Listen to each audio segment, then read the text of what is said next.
James Harden to the Nets or James Harden to the 76ers.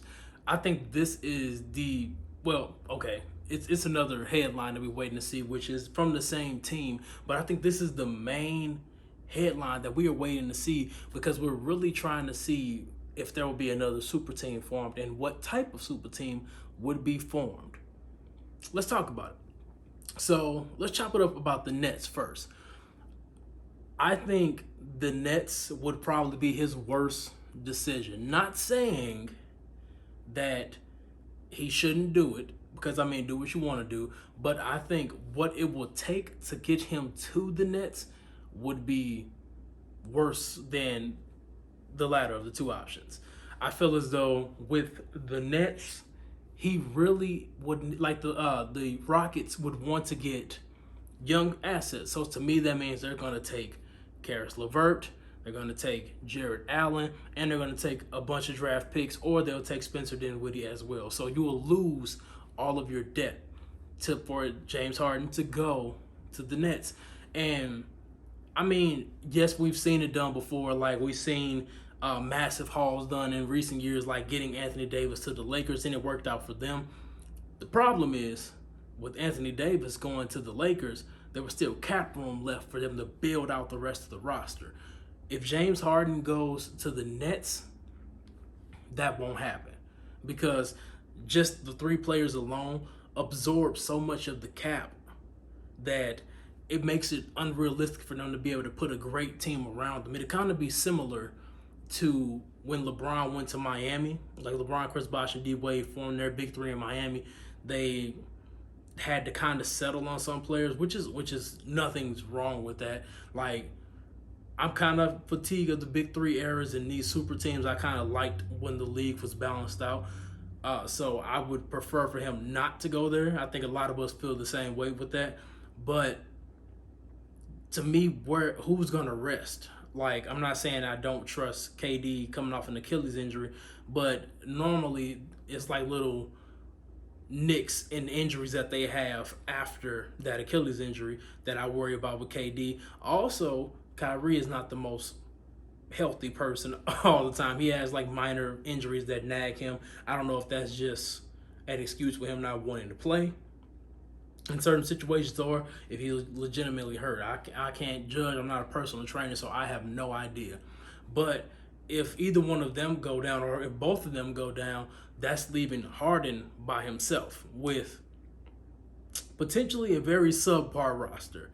And looking at that, is it worth it? Is it worth the risk? I know he kind of wants an easy ring, and a lot of reports or rumors say that this is his landing spot. But to me, the Sixers will be a better fit for him because they can give up two veterans, which is Tobias Harris and Al Horford, and give up draft picks. So thinking of that, I think that's a better fit for the Rockets because, and the other player they're trying to trade, which is who we'll talk about later on today, they're looking for young stars or draft picks. With Harden, the Rockets are looking for young proven talent and massive draft picks. So they're looking for a big package for James Harden. So personally, I think you want to stay competitive. You don't want to just go into a tank mode. I think you would like to stay competitive. So I would personally go with the Tobias Harris, Al Horford, and draft picks package and send him to Philly. And also you would avoid making a super big three.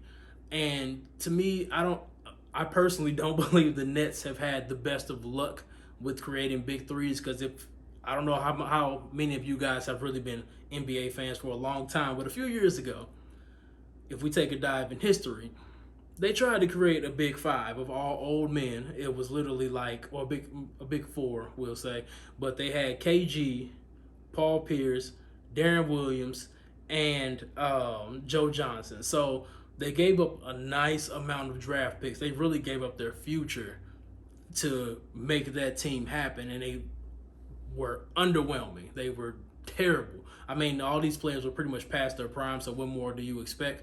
But again, they have not had the history with successful big threes.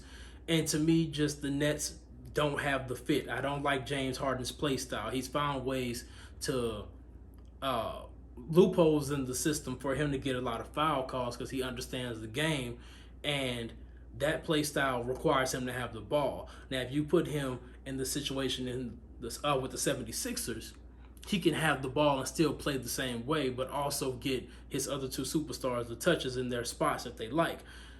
Here, he'll have to play off ball, and he'll have to get his touches worked in between KD scoring and Kyrie scoring, and him pretty much shooting and occasionally creating, so his usage rate will drop down even more, which is nothing's wrong with that. I mean, it's really how much is he willing to sacrifice? Does he want sacrifice stats and to sacrifice his Hall of Fame numbers or historical numbers that he's been putting up, or would he like to go to a system that has two big men that he could really flourish with?